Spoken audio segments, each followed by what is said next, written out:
Hi guys, welcome to another Divi Theme video. This is Jamie from System 22 and webdesignandtechtips.com. Well, we had a great question on one of our videos. It was how to create a Divi contact form. Somebody was asking if we can move the button.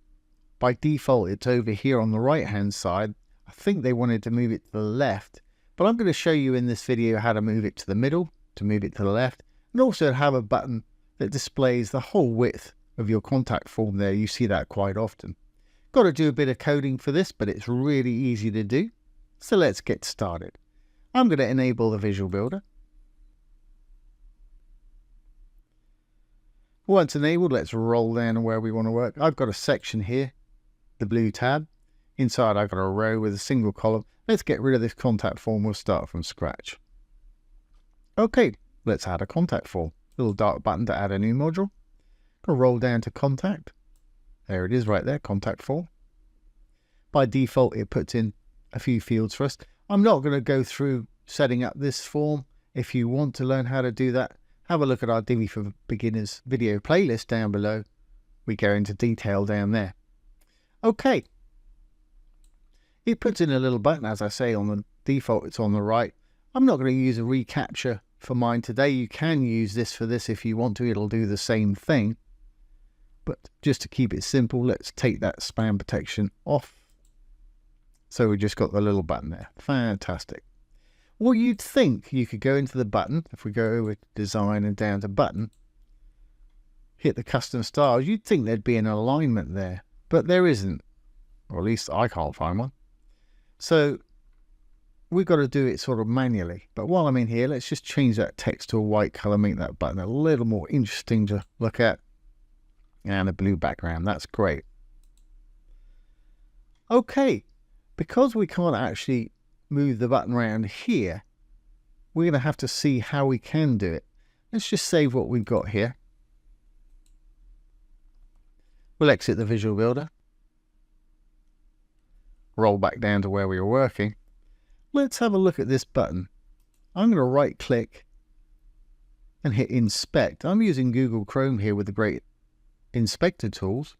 Most browsers have this nowadays, but if yours doesn't, Chrome is a free download. Just roll this up. I'm on the button. As you can see, as you roll over things, it'll highlight them and show you what they are. Well, the button itself, I don't think we can move it on its own. But if we look just up above, we've got a contact bottom container here. And if we look at it, it's not very big. Let's just click on it. It's not very big. And it's floated to the right. If I uncheck the float right now, you'll see it zooms over the left hand side. So this is the actual class name we need to affect. So I'm going to double left click and copy that class name, and we can start working on it. Control C to copy. Let's get rid of our inspector tools now and go back into our Visual Builder. Back down to where we were working. Okay, well, we can go back into our module now. Dark tab for a module. Over to the advanced, here we'll find custom CSS. Now we copy that class name. All class names have a dot or a period in front of them. So there's the dot. Control V to paste the class name we copied. We can now tell this container what we want it to do. So let's open and close some curly brackets. And as you saw, it's got a float. And to get it over the left-hand side, I'm going to say float, colon, none. I'm going to go ahead and put the important after it because we're forcing the styles here, or overwriting the styles.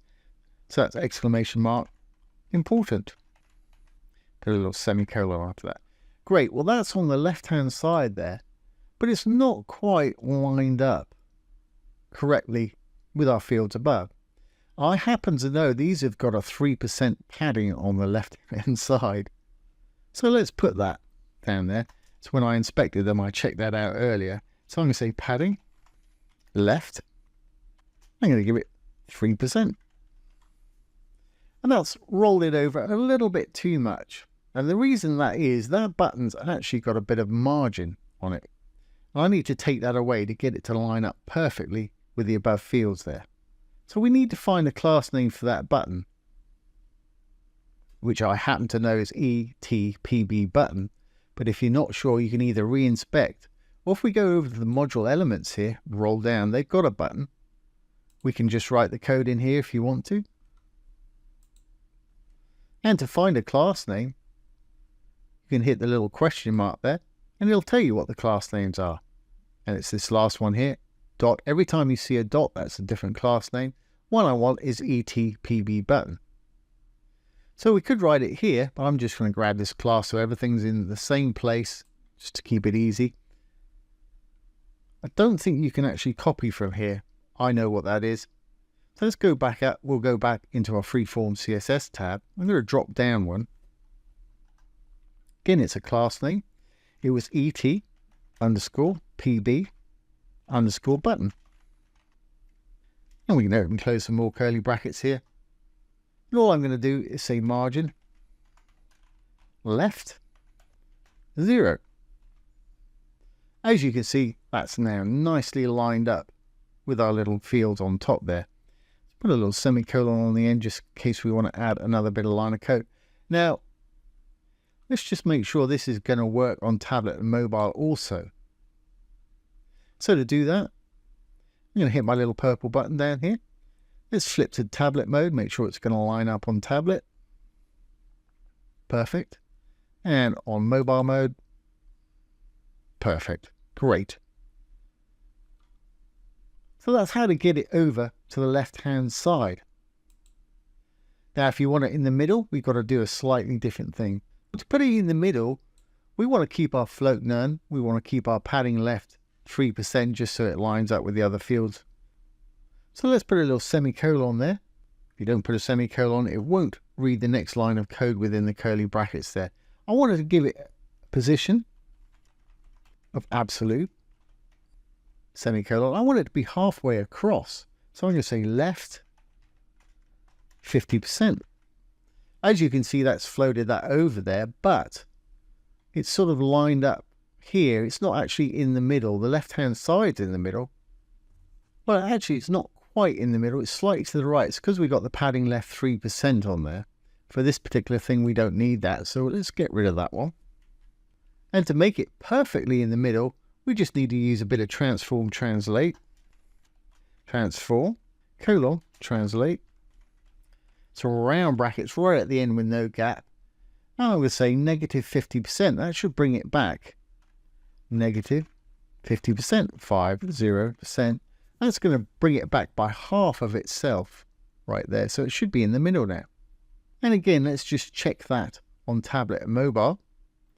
Little purple button. Have a look on tablet. Perfect. And on mobile, magic, just what we wanted. Great. So you've seen how to put it on the left and put it in the middle. What if you want the whole thing on the left there and you want to display it so that it actually takes up all this space here? I've docked this so you can see the whole thing there.